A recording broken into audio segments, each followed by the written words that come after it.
आज के आपके करंट अफेयर्स 15 मार्च 2022 के सबसे पहला करंट अफेयर है simultaneously be a member of both houses of parliament या स्टेट लेजिस्लेचर।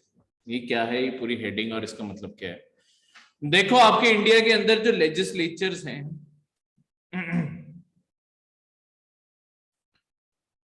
दो लेवल पे हैं, एक यूनियन या आपकी सेंट्रल गवर्नमेंट के लेवल, ठीक है, और दूसरा आपके स्टेट गवर्नमेंट के लेवल पे।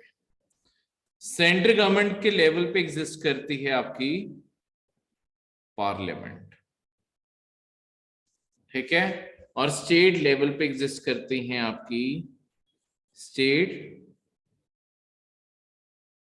Legislative assemblies. तो असेंबली बस एक सिंगल की बात करो तो क्लियर है। लोक आगे पार्लियामेंट के अपने आप में दो हिस्से हैं, एक है लोकसभा और एक है आपकी राज्यसभा, ठीक है। तो ये पूरा का पूरा लेजिस्लेटिव स्ट्रक्चर का बेसिक है आपके इंडिया का। अब देखो किसी को भी अगर वो पार्लियामेंट मेंबर बनता होता है उसे कहते हैं एमपी, अगर वो स्टेट के अंदर मेंबर बनता है उसे कहते हैं MLA, member of parliament, member of legislative assembly. अब आपकी कॉन्स्टिट्यूशन में ना एक काफी सारे लिमिटेशंस लगाई हुई है कि एक सेम बंदा मल्टीपल ऑफिसेस होल्ड ना करे, ठीक है। तो जैसे कि कैसी कैसी लिमिटेशंस है कि एक सिंगल पर्सन आपका लोकसभा या राज्यसभा दोनों का मेंबर नहीं हो सकता, उसे एक का मेंबर बनना पड़ेगा।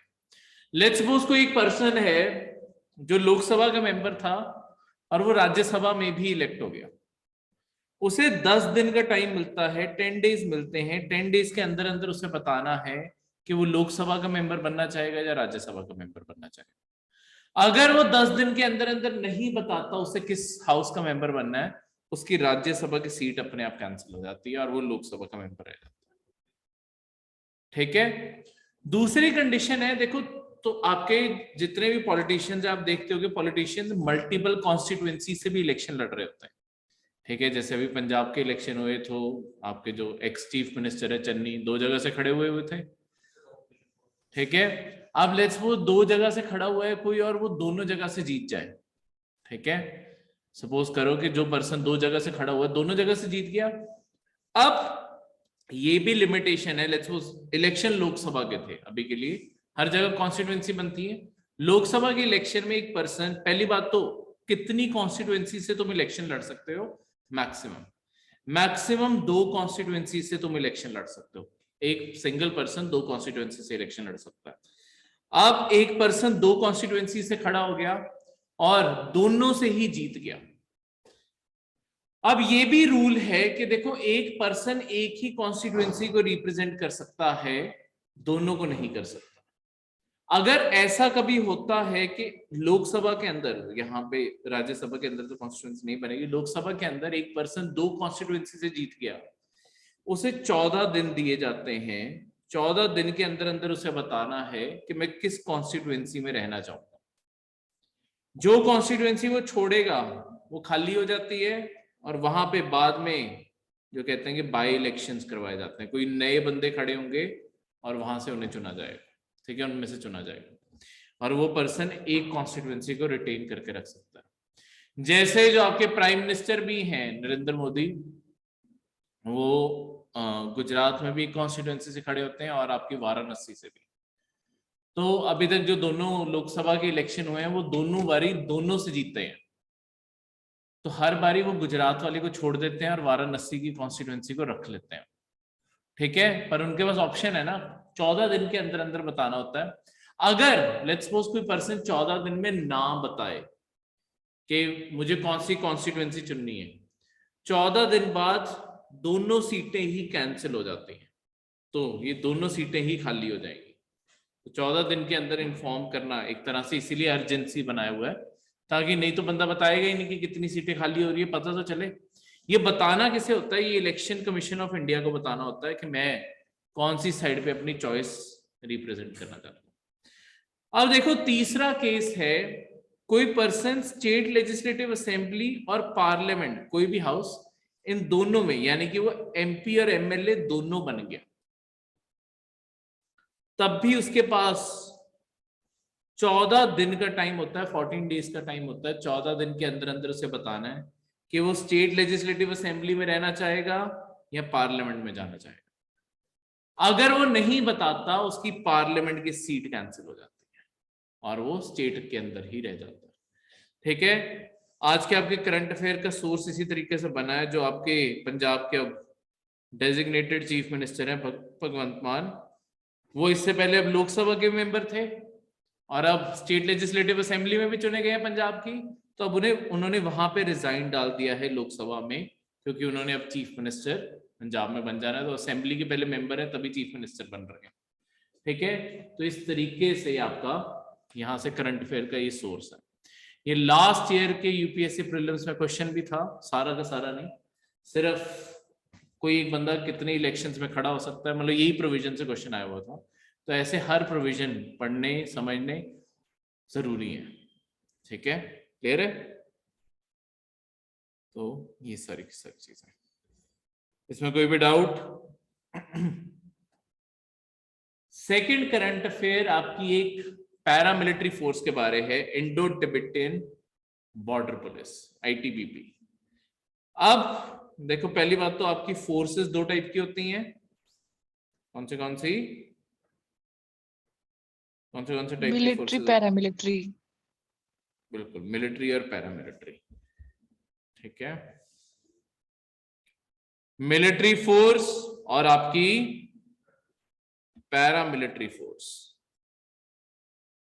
मिलिट्री का मतलब है जो आपकी आर्मी है, ठीक है, उसे मेनली रेफर किया जाता है। पैरामिलिट्री में बहुत सारी आपकी फोर्स हैं जिन्हें एक स्पेसिफिक ड्यूटी दी जाती है। ठीक है, जैसे कि बीएसएफ होगी, सीआरपीएफ होगी, आज आईटीबीपी जो करंट अफेयर में, ये सारी पैरामिलिट्री। सबसे पहला इनमें फर्क है, जो ये मिलिट्री फोर्सेस होती हैं ये आती हैं आपके सेंटर में मिनिस्ट्री ऑफ डिफेंस के अंडर, ये आती हैं आपकी मिनिस्ट्री ऑफ होम अफेयर्स के अंडर। ठीक है, इनका जो हेड होता है, हेड हमेशा आर्मी का अपना खुद का चीफ होता है, आर्मी के रैंक से ही प्रमोट हो के वहां पे पहुंचा होता है। इसका जो हेड होता है वो हमेशा एक आईपीएस ऑफिसर होता है। ठीक है, क्लियर है? इन सारी फोर्सेस के हेड हमेशा आईपीएस ऑफिसर्स होते हैं, इवन कमांडिंग ऑफिसर जो होते हैं वो सारे आईपीएस ऑफिसर्स होते हैं। तो ये जो दोनों की दोनों आपकी फोर्सेस हैं, इनके स्पेसिफिक रोल्स, मतलब आर्मी को बेसिकली रखा गया है हमेशा वॉर प्रिपरेशन के लिए। कहीं पे भी लड़ाई की स्थिति बन रही है, वहां के लिए आर्मी को रखा गया है, या लड़ाई हो गई है वहां पे के लिए आर्मी को रखा गया है। इनके स्पेसिफिक रोल हैं, तो ये एक तरीके से पीस टाइम पे काम करते हैं, और इंडिया के अंदर पीस टाइम पे अलग अलग रोल्स निभाते हैं। जैसे सीआरपीएफ काउंटर इंसर्जेंसी, जो आपके टेररिज्म है या मिलिटेंसी है, उसके लिए बनाई गई थी। बीएसएफ पाकिस्तान और अब बांग्लादेश दोनों के मतलब बॉर्डर को पेट्रोल करने के लिए बनाई गई है। उसके बाद आपकी आईटीबीपी चाइना के साथ जितनी बॉर्डर लगती है उसके लिए बनाई गई है। ऐसी एसएसबी है, शस्त्र सीमा बल, वो आपकी नेपाल और भूटान की बॉर्डर्स को मैन करने के लिए बनाई गई है। फिर आपके कोस्ट गार्ड है, जो इंडिया की कोस्टल लाइन को मैनेज करने के लिए बने हैं। ठीक है, नेवी की भी रिस्पॉन्सिबिलिटी है, सेम ही पानी है, पर कोस्ट गार्ड पेट्रोलिंग और ये सब कुछ करती है, कोई भी इलीगल ट्रेड या वेपन्स इंडिया में समुद्र के रास्ते से ना।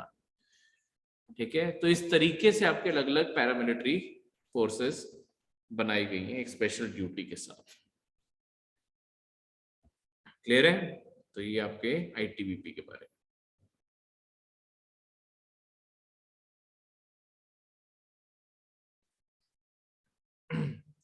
तो ये काराकोरम लद्दाख से लेके दीपुला अरुणाचल प्रदेश तक सारी इंडो चाइना बॉर्डर को मैन करती है। थर्ड करंट अफेयर, एक छोटी सी डेफिनेशन का ही क्वेश्चन आया होता है, मैटरनल मोर्टालिटी रेट। पहली बात तो न्यूज बता दो, मैटरनल मोर्टालिटी रेट इंडिया में डिक्लाइन कर गया 10 पॉइंट से।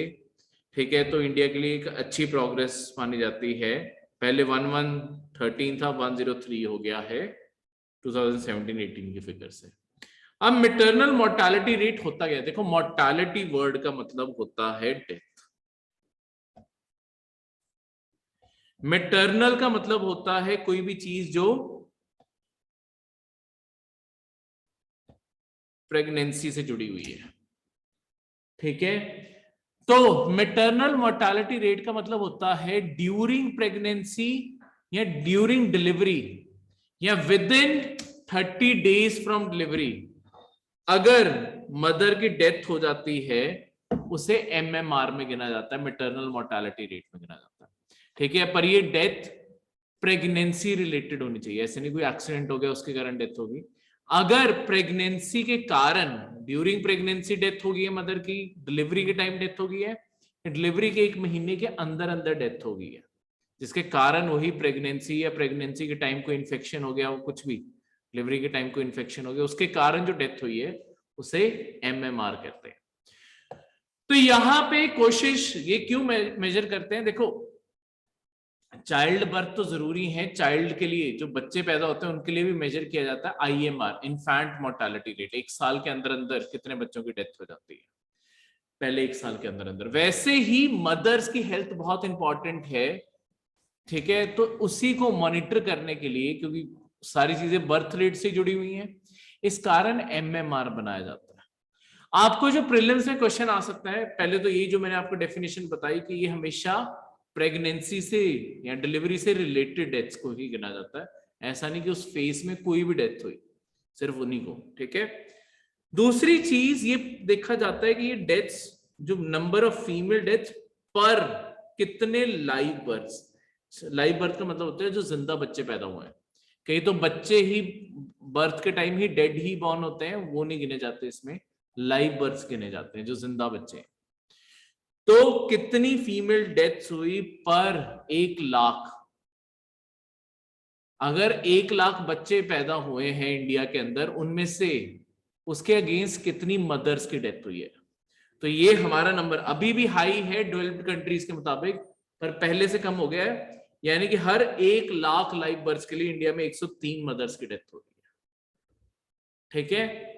ये क्यों है, क्योंकि हम जितने भी बाकी मोर्टालिटी के इंडेक्स पढ़ते हैं ना, जैसे मैंने आपको बताया अभी इन्फेंट मोर्टालिटी रेट, जैसे IMR कहते हैं, बाकी जितने भी इंडेक्सेस हैं वो हमेशा मेजर किए जाते हैं पर 1000, हर 1000 लाइव बर्थ के अगेंस्ट कितनी डेथ हुई, क्योंकि मदर्स की थोड़ी इम्यूनिटी स्ट्रांग होती है और उनके डेथ के चांसेस वैसे कम होते हैं अगर प्रॉपर सैनिटाइज इन्वायरमेंट में बर्थ हुआ है, तो इस कारण इसका नंबर बड़ा रखा हुआ है मेजर करने के लिए, 1 लाख के अगेंस्ट कितनी डेथ हुई। बच्चों की डेथ क्योंकि इम्यून सिस्टम वीक होता है, ठीक है, बहुत सारे जर्म्स बैक्टीरियाज उन्हें अटैक कर सकते हैं बर्थ पे, इस कारण पहले 1 साल में कितनों की डेथ होगी, जितने 1000 लाइव जो जिंदा बच्चे पैदा हुए थे 1000, उनमें से कितने बच्चों की पहले 1 साल में डेथ होगी, ठीक है। वो भी इंडिया का number over the time decline किया है, पर अभी भी आपके 33 के करीब घूम रहा है, तो हर 1000 बच्चों में से अराउंड 33 या 35 यही नंबर है, इतने बच्चों की 35 पर 1000 बच्चों की डेथ हो जाती है पहले 1 साल के अंदर, ठीक है। ये एक तरीके से इंडिकेटर होते हैं कि इंडिया के अंदर हेल्थ सिस्टम या गवर्नमेंट की जो स्कीम्स हैं वो कितने बेहतरीन तरीके से काम कर रही है। सरकार जैसे कि ये प्रेगनेंसी के लिए और वुमेन की न्यूट्रिशन और हेल्थ के लिए एक स्कीम भी चलाती है, प्रधानमंत्री मट्रू वंदना योजना। पहले हमने काफी महीने पहले करंट अफेयर्स में कवर भी की हुई है, आपकी मैगजीन्स में है वो चीज, और ये आती रहती है, कुछ टाइम बाद भी आपके न्यूज में आ जाएगी। प्रधानमंत्री मट्रू वंदना योजना वो प्रेग्नेंट लेडीज के लिए है, उसमें बेसिकली सरकार फाइनेंशियल असिस्टेंस देती है आपकी प्रेग्नेंट वुमेन को। पूरी प्रेगनेंसी के फेज में 6000 रुपए टोटल सरकार की तरफ से दिए जाते हैं। जब अभी प्रेगनेंसी रजिस्टर हुई तब 2000 रुपए दे दिए, कुछ महीने बाद अलग अलग फेजेस हैं, फिर 2000 दे दिए, फिर बर्थ के बाद 2000, तो उस तरीके से। तो पहले जो 2 बच्चे हैं, 2 बच्चों के लिए वो स्कीम इंप्लीमेंट की गई है। और 2 बच्चे ये है कि दूसरी फीमेल हो, अगर दूसरा मेल है तो फिर ये स्कीम अवेलेबल नहीं है। हाँ जी, देखो मोर्टालिटी डेथ होता है, जो एक और वर्ड तुम कई बार पढ़ोगे, मोरबिटी। मोरबिटी का मतलब होता है सिर्फ बीमार होना, इल होना, सिक होना, ये डेथ नहीं है। कितने लोग बीमार पड़े, देखो बीमारी का नंबर हमेशा ज्यादा बड़ा होगा डेथ से, क्योंकि तुम कितने लोग देखते हो, जैसे कोविड के टाइम पे भी देख लो, इंडिया के अंदर कोविड में जो बीमार पड़े हैं, मतलब जिन्हें कोविड इन्फेक्ट हुआ है, वो तो करोड़ों में है नंबर, करोड़ों में नंबर है। इसी कारण इंडिया में लाखों में डेथ्स है, क्योंकि करोड़ों लोगों को हुआ, तो मॉर्बिडिटी, बीमार होना हमेशा ज्यादा होता है।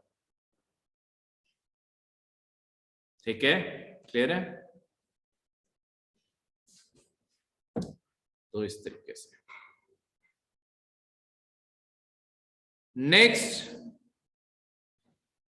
Current affair, strategic petroleum reserves, ये क्या है? देखो इससे आपको पता है कि रशिया और यूक्रेन की वॉर छिड़ी हुई है। वॉर जब भी इंटरनेशनल और खासकर इतनी बड़ी वर्ल्ड पावर जब इन्वॉल्व हो जाती है ना, और खासकर रशिया जैसी कंट्री जब इन्वॉल्व हो जाती हैं, रशिया क्यों सिग्निफिकेंट है? रशिया दुनिया का 3rd लार्जेस्ट ऑयल एक्सपोर्टर है, सारी दुनिया को ऑयल और गैस बेच रहे हैं। ठीक है, दुनिया का 3rd लार्जेस्ट ऑयल एक्सपोर्टर तो ये है ही है, और भी चीजें, गैस भी ये सेल करता है। अब रशिया से सैंक्शन लग गई रशिया के ऊपर, तो रशिया का ऑयल ये सब कुछ बेचने के लिए मना किया जा रहा है, मतलब खरीदने से मना किया जा रहा है। इसके कारण मार्केट में सप्लाई शॉर्ट हो रही है ऑयल की, और अगर सप्लाई शॉर्ट होगी, देखो वही इकोनॉमी का फिर प्रिंसिपल आ गया हर चीज में घूम के, डिमांड और सप्लाई। डिमांड आपकी तेल की उतनी है, बल्कि लॉन्ग टर्म में थोड़ी थोड़ी ग्रो ही करती रहती है, पर अगर रशिया से तेल नहीं खरीदेंगे, सप्लाई डिक्रीज होगी। तो होगा क्या? अगर मार्केट में चीज नहीं आ रही है और उसे खरीदने वाले बहुत लोग हैं, प्राइस इंक्रीज, इन्फ्लेशन होगी, प्राइस बढ़ जाएगा। ठीक है, तो पूरी की पूरी जो एनर्जी सेक्टर मार्केट है, क्योंकि इन्फ्लेशन इसलिए बोला जाएगा, पूरी एनर्जी सेक्टर मार्केट में ही महंगाई बढ़ जाएगी। तो ये चीज आपके इंटरनेशनल मार्केट में हो भी रही है, इस टाइम तेल महंगा होना शुरू हो चुका है। इसी चीज को काउंटर करने के लिए, ताकि इंडिया में सडनली इतना राइज ना दिखे, देखो प्राइस तेल तो बढ़ेगा ही बढ़ेगा, महंगा तो होगा ही होगा, पर ये जो महंगा होगा तेल, इसके प्राइसेस एक हद तक लिमिट करने के लिए आपके बनाए जा रहे हैं स्ट्रैटेजिक पेट्रोलियम रिजर्व। मतलब ये पहले बनाए गए हैं, अब इन्हें यूज किया जाएगा। ये स्ट्रैटेजिक पेट्रोलियम रिजर्व्स क्या होते हैं? देखो कभी भी लेट्स सपोज इंडिया ने किसी कंट्री के साथ वॉर पे जाना है, या कोई भी दुनिया में ऑयल की प्रॉब्लम आ गई और तुम्हारे देश तक रेगुलर सप्लाई तेल की नहीं पहुंच रही है, ठीक है, जिस तरीके से सप्लाई वैसे शिप्स आती हैं, सब कुछ आता है, नहीं पहुंच पा रही, तो किसी तरीके से तो हमने अपने देश को चलाए रखना है ना। ऐसा तो है नहीं कि तेल नहीं आया पेट्रोल पंप्स में मिलेगा ही नहीं, हमें अपनी सप्लाई किसी तरीके से तो पूरी करके रखनी है ना। तो इसी के चलते हुए आपके स्ट्रैटेजिक पेट्रोलियम रिजर्व्स इंडिया ने बना के रखे हैं। आपके इंडिया में 4 जगहों पे ये रिजर्व्स एग्जिस्ट करते हैं, मैंगलोर, विशाखापट्टनम, पदूर, और एक और भी जगह थी, 3 अंडरग्राउंड है, एक अच्छा एक अभी बन रही है, ये 3 ऑलरेडी एग्जिस्ट करते हैं, अभी चौथा बनाने की प्लानिंग चल रही है। 3 बने हुए हैं, एक चौथा बनाने की प्लानिंग चल रही है। इनमें क्या है, अंडरग्राउंड स्टोरेज, हमने बहुत बड़े बड़े यहाँ पे जगहें बनाई हैं अर्थ के अंदर, और यहाँ पे हम स्टोर करते रहते हैं खरीद खरीद के इसके अंदर। तो ये 3 जगहों पे आपके 9.5 दिन का तेल हमेशा पड़ा रहता है, कि लेट्स सपोज कभी ऐसा हो जाए कि वॉर हो गई है, वॉर के कारण इंडिया में तेल की शिप्स नहीं आ रही, और अगर तेल नहीं आएगा तो टैंक ये सब कुछ चलेंगे कैसे? तो हमें कुछ तो रिजर्व रखना पड़ेगा ना, जितने दिनों में हम अपना रास्ता दोबारा खुलवा सके तेल का।